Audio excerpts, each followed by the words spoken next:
എന്താണ് ചെക്ക സ്കൂളിൽ വന്നിട്ട് ഇങ്ങനെ ഇരിക്കണത്? എന്ത് സാധനം വാങ്ങിത്തരാത്ത? കഴിഞ്ഞ പ്രാവശ്യം ടൂറിന് പൈസ ചോദിച്ചപ്പോ അപ്പൊ അടുത്ത പൈസ വേണ്ടേ? എന്ത് വാങ്ങി തരുന്ന? എന്തെങ്കിലും തിന്നാനും കുടിക്കാനൊക്കെ കുറവുണ്ടാ? ഫോണാ? ഇപ്പൊ പുതിയ പൂജ തുടങ്ങിയ എന്റെ കൂട്ടുകാരുടെ കയ്യിലൊക്കെ ആപ്പിൾ ഫോണൊക്കെ അവിടെ ഉണ്ടായിക്കോട്ടെ. ഓലെ പോലെ അല്ലല്ലോ എന്റെ വാപ്പേ. എന്റെ വാപ്പ ഗൾഫുകാരനല്ല, ഒരു ഉസ്താദാണ്. ഗൾഫിൽ പോവാൻ പറഞ്ഞില്ല. കൊള്ളാല പരിപാടി. അല്ലാണ്ട് കിടന്ന് ചെയ്യണ്ട. എന്താണ് എന്താണ് ഉമ്മയും മോനും കൂടിയിട്ട്? ഓനക്കിപ്പോഴേ ഫോണ് വേണം. ഫോണാ? പാട് സലാം പറഞ്ഞ ജി. പാട് സലാം പറയാ ആദ്യം. വലൈക്കും അസ്സലാം. എടാ ഇങ്ങനെയല്ല സലാം പറയാ. സലാം പറയല് നല്ല പുഞ്ചിരിച്ച മുഖത്തോട് കൂടിയിട്ട് പറയണം. അല്ലാതെ വെറുതെ സലാം അലൈക്കും അങ്ങനെ പറയാം. അങ്ങനെ പറഞ്ഞല്ലോ കേട്ടാ. എന്താ സംഭവം? ഇപ്പൊ എന്തിനാണ് മദ്രസ പണിക്ക് പോണത്? പിന്നെ പക്ക് ഗൾഫിൽ പോയിക്കൂടെന്ന്. എന്താ അങ്ങനെ പറയാൻ കാരണം? നാളെ ടൂറിന് പോനെ പറഞ്ഞയച്ചില്ലല്ലോ. അപ്പൊ ഓനിക്ക് ഫോൺ വേണം. അവന്റെ കൂട്ടുകാരന്മാരത്തൊക്കെ ഫോൺ ഉണ്ട് അത്ര. ഈ 6ാം ക്ലാസ് പഠിക്കുന്നവർക്ക് ഫോൺ വേണം.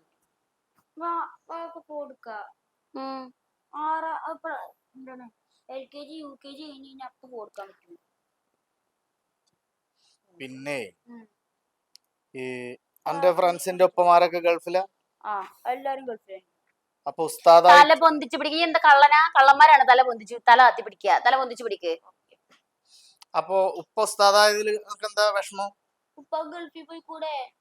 എന്നാ പോയി പൈസ സമ്പാദിച്ചൂടെ? എപ്പ നോക്കിയാലും മാസേ പോവുക പഠിപ്പിക്കുക. പൈസ സമ്പാദിക്കാനാ? എടാ മദ്രസയിൽ പഠിപ്പിക്കാന്ന് പറഞ്ഞ ഒരു അധ്യാപകനാവുക എന്നാണ്. അധ്യാപകനാവുക. ഞാൻ പറഞ്ഞൊക്കെ ആദ്യത്തെ കേക്ക്. ഒരു അധ്യാപകൻ ആരാണ്? മറ്റുള്ള ആളുകളുടെ മനസ്സിലെ ഇരുട്ട് മാറ്റിയിട്ട് അവിടെ വെളിച്ചം നിറയ്ക്കുന്ന ആളാണ് ആര്? അധ്യാപകൻ. മനസ്സിൽ ഭയങ്കരമായിട്ടുള്ള ഇരുട്ടുകൾ നിറയും, തിന്മ വരും. ഇപ്പൊ ഈ പറയണ പോലെ ഓരോ കാര്യങ്ങൾ ഇങ്ങനെ പറയുന്ന ആൾക്കാരൊക്കെ ഇല്ലേ, അവരുടെ മനസ്സിൽ നിന്നൊക്കെ ആ തിന്മകളെയൊക്കെ ഒഴിവാക്കി അവിടെ വെളിച്ചം നിറയ്ക്കുന്ന ആളാണ് ആര്? അധ്യാപകൻ. അപ്പൊ ഉപ്പ ആരാണ്? മദ്രസയിൽ പഠിപ്പിക്കുമ്പോ മതം പഠിപ്പിക്കണ്, കുട്ടികൾക്ക് നല്ല മൂല്യങ്ങൾ പഠിപ്പിച്ചു കൊടുക്കണ്. ഇതൊക്കെയല്ലേ ഉപ്പ ചെയ്യണത്.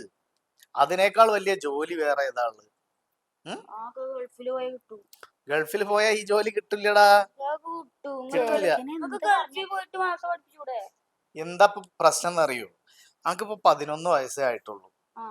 കുറച്ചും കൂടി കാലം കഴിഞ്ഞിട്ട് ഫോണൊക്കെ ഉപയോഗിക്കാൻ പാടുള്ളൂ. ഫ്രണ്ട്സിനുണ്ടായിക്കോട്ടെ അത് അവരുടെ ഒപ്പമാരും ഉമ്മമാരും അവർക്ക് അറിവില്ലാത്തത് കൊണ്ട് വാങ്ങിക്കൊടുക്കുന്നതാണ്. ഇപ്പൊ ചെറുപ്പത്തിൽ കുട്ടികൾ ഈ ഫോൺ ഇങ്ങനെ പറയണത് കേക്ക്. ചെറുപ്പം മുതൽ ഇപ്പൊ തന്നെ ഈ ഫോണിൽ നോക്കിയിട്ട് ഇങ്ങനെ 24 മണിക്കൂർ ഇരിക്കും. ഫോൺ വാങ്ങി തന്നാൽ അങ്ങനെ നോക്കിയിരുന്ന കണ്ണ് കേട് വരും. കണ്ണ് മാത്രല്ല, കണ്ണ് കേടുവരും, കണ്ണും കേടുവരും, മനസ്സും കേടുവരും. ഫോണിൽ കാണുന്നതൊന്നും എല്ലതും നല്ലതൊന്നും അല്ല. ഫോണിൽ വരുന്നതൊന്നും ആദ്യം ഉപ്പ പറഞ്ഞൊന്ന് ശ്രദ്ധിച്ചൊന്ന് കേൾക്ക്. മനസ്സിലാവണ്ട? അപ്പൊ കൂട്ടുകാരുടെ കയ്യില് പലതും ഉണ്ടായിരിക്കും. അവരൊക്കെ കുറച്ചും കൂടി സാമ്പത്തികമുള്ളവരായിരിക്കും. എല്ലാവർക്കും ഒരേപോലെ സാമ്പത്തികം ഉണ്ടാവും? ഇല്ല. അപ്പൊ എല്ലാവരുടെ കയ്യിലും സാമ്പത്തികം ഉണ്ടാവില്ല. പടച്ചോൻ എല്ലാവർക്കും ഒരേപോലെ പൈസ കൊടുക്കുവോ? ഇല്ല. അപ്പൊ നമ്മൾ എന്ത് വേണം? പടച്ചോനോട് പ്രാർത്ഥിക്കണം. പടച്ചോനോട് പ്രാർത്ഥിച്ചിട്ട് മാത്രം വീട്ടിൽ കുത്തിരുന്നാലും ഉണ്ടാവില്ല. നമ്മൾ അധ്വാനിക്കും വേണം. ഉപ്പാക്ക് കിട്ടിയ ജോലി ഇതാണ്, മദ്രസയിൽ കുട്ടികളെ പഠിപ്പിക്കുക എന്നുള്ളത്. മനസ്സിലായില്ലേ? എല്ലാവർക്കും ഒരേ ജോലി കിട്ടുമോ? ഇല്ല. എല്ലാവരും കച്ചവടക്കാരാവോ? ഇല്ലല്ലോ. എല്ലാവരും തെങ്ങേറ്റക്കാരാവോ? ഇല്ലല്ലോ. എല്ലാവരും മീൻ കച്ചവടക്കാരാവോ? ഇല്ല. എല്ലാവരും ഉസ്താദുമാരാവോ? ഇല്ല. അപ്പൊ ഉസ്താദാവാൻ നിയോഗിക്കപ്പെട്ട ആള് ഉസ്താദായി മാറും. അത് പടച്ചോന്റെ ഒരു നിശ്ചയമാണ്. അത് നമ്മൾ മനസ്സിലാക്കണം. മനസ്സിലായ? പിന്നെ PC അത് നമുക്ക് വാങ്ങിക്കാം. അതിന് സമയമൊക്കെ ആയി തുടങ്ങി. അപ്പൊ എന്തായാലും നമുക്ക് വാങ്ങിക്കാം കേട്ടാ. എടാ ഉപ്പാന്റെ കയ്യിൽ പൈസ ഇല്ലാഞ്ഞിട്ടാണ്. അല്ലെങ്കിൽ നമുക്ക് പറയണ സാധനങ്ങളൊക്കെ വാങ്ങിത്തരണം എന്നൊക്കെ ഉണ്ട്. പക്ഷെ ഇതൊന്നും വാങ്ങിത്തരില്ല കേട്ടാ. ഈ ഫോണ്, ഈ വക സാധനങ്ങൾ, അത് ഇത് ഒന്നും വാങ്ങിത്തരില്ല. ഞങ്ങൾ ഈ ചെക്കൻക്ക് ഓരോന്ന് പറഞ്ഞെടുക്കാൻ നിൽക്കണ്ടിട്ട്. നമുക്കറിയാലോ ഈ വീട് തന്നെ നമ്മൾ കയറ്റിയത് എങ്ങനെയാണെന്നുള്ളത്. അറിയോ എങ്ങനെയെന്ന്? അതന്നെ നമ്മളെ മഹല്ലെത്തിയും അവിടുത്തെ ഇവിടത്തേക്ക് ആൾക്കാരും ഒക്കെ സഹായിച്ചിട്ടൊക്കെയാണ്. എടാ മദ്രസയിൽ പഠിപ്പിച്ചാൽ തുച്ഛം വരുമാനല്ലേ കിട്ടുള്ളൂ. ഉം. അത് നമ്മൾ മനസ്സറിഞ്ഞ് ചെയ്യാന്നുള്ളതാണ്. നമ്മളങ്ങനെ ഒരു ജോലി ഒരാളെ ഏൽപ്പിച്ചു കഴിഞ്ഞാൽ, നിയോഗിച്ചു കഴിഞ്ഞാൽ ആ ജോലി വൃത്തിയായിട്ട് ചെയ്യുക. ഉം. അതാണ് ഉപ്പ ചെയ്തുകൊണ്ടിരിക്കുന്നത്. അതിനുള്ള കൂലി പടച്ചോൻ തരും. കൂടാതെ നമുക്ക് മദ്രസയിൽ നിന്നുള്ള കൂലി ചെറുതായിട്ട് അതും കിട്ടും. പിന്നെ ഉം. കൂട്ടാളർക്ക് അതുണ്ട് ഇതുണ്ട് എന്നൊക്കെ കരുതിയിട്ട് അതിലൊരു കുറ്റബോധം തോന്നുക, അല്ലെങ്കിൽ അതിലൊരു കുശുമ്പ് തോന്നുക, അതിലൊരു വിഷമം തോന്നുക, അങ്ങനെയൊന്നും പാടില്ല. മനസ്സിൽ അങ്ങനത്തെ ചിന്തകളൊന്നും ഉണ്ടാവരുത്. ഉം. അവരുടെ ഒപ്പമാർക്ക് അങ്ങനെയാണ്. ഉം. ഇനിയിപ്പോ ഈ പഠിച്ചു വലുതായിട്ട് ഈ ഗൾഫിൽ പോയിട്ടോ അല്ലാതെയോ ഇവിടെ തന്നെ എന്തെങ്കിലുമൊക്കെ ജോലി ചെയ്താൽ എത്ര സാമ്പത്തികം ഉണ്ടാക്കുക. അപ്പൊ ഈ വലിയ ആളാവില്ലേ. ആ മറ്റൊരാളെ നമ്മൾ എന്ത് ചെയ്യരുത്, പറ്റിക്കരുത്, ചതിക്കരുത്. അല്ലാതെ നല്ലപോലെ സമ്പാദിച്ചുണ്ടാക്കണ എല്ലാ സമ്പത്തിനും നിലനിൽപ്പുണ്ടാവും. ഉം. ഇപ്പൊ ഉപ്പ കൊണ്ടുവരുന്നത് കുറച്ചാണെങ്കിലും ആ സമ്പത്തിന് ഒരു സത്യമുണ്ട്, അതിനൊരു നിലനിൽപ്പുണ്ട്. ഉം. അത് പഠിക്കണം. ആരെയും പറ്റിക്കരുത്. ആരുടെയെങ്കിലും കയ്യിൽ അമിതമായി സമ്പത്തുണ്ട്, അല്ലെങ്കിൽ അവരുടെ അടുത്ത് ഫോണുണ്ട്, അതുണ്ട് ഇതുണ്ട് ഒക്കെ കരുതിയിട്ട് മനസ്സിൽ എന്തുണ്ടാവരുത്, കുശുമ്പുണ്ടാവരുത്. ആ അതിൽ വിഷമവും തോന്നണ്ട. എൻ്റെ കുട്ടിക്കുള്ളത് അതേപോലെ ആ സമയത്ത് വരും. മനസ്സിലായ? എന്നാലേ ഇനി പോയിട്ട് കുളിച്ച് ഡ്രസ്സൊക്കെ മാറ്റിയിട്ട് വായോ, ഉമ്മ ചായ എടുത്ത് തരാം. അപ്പോ ആരെങ്കിലും കളിയാക്കി എന്താ പറയേണ്ടത്? ഉസ്താദല്ലേ, എൻ്റെ ഉപ്പ ഉസ്താദല്ലേ, ഗൾഫിലല്ലല്ലോ എന്നൊക്കെ ചോദിച്ചാൽ എന്താണ് പറയേണ്ടത്? എന്റെ ഉപ്പ. ലോകത്തിൽ ഏറ്റവും നല്ല ജോലി ചെയ്യണ ആളാരാണ്? എന്റെ ഉപ്പ. ആരാണ് ഉപ്പ? അധ്യാപകൻ. അധ്യാപകൻ.